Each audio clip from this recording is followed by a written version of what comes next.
In ancient India, there lived a most virtuous Brahmin who was considered by all to be the best authority on philosophy. One day, the local king ordered him to appear before him.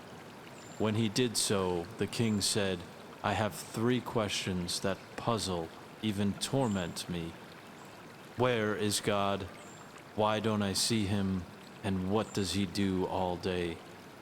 If you can't answer these 3 questions, I will have your head cut off."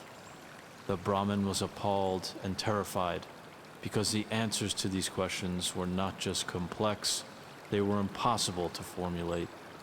In other words, he did not know the answers, so his execution date was set. On the morning of that day, the Brahmin's teenage son appeared and asked the king if he would release his father, if he, the son, would answer the questions. The king agreed, and the son asked that a container of milk be brought to him. It was done. Then the boy asked that the milk be churned into butter. That too was done. "The first 2 of your questions are now answered," he told the king. The king objected that he had been given no answers, so the son asked, "Where was the butter before it was churned?" "In the milk," replied the king.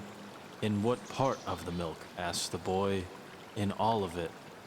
"Just so," agreed the boy, "and in the same way God is within all things and pervades all things." "Why don't I see him then?" pressed the king. "Because you do not churn your mind and refine your perceptions through meditation.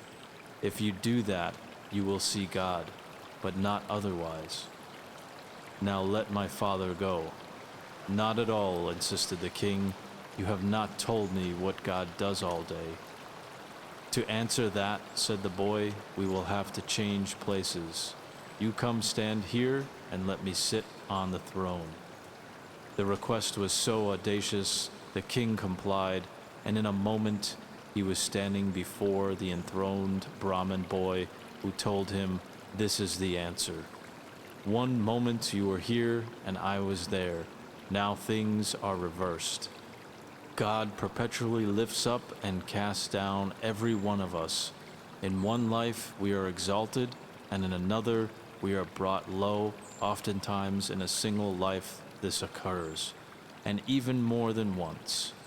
Our lives are completely in his hand, and he does with us as he wills."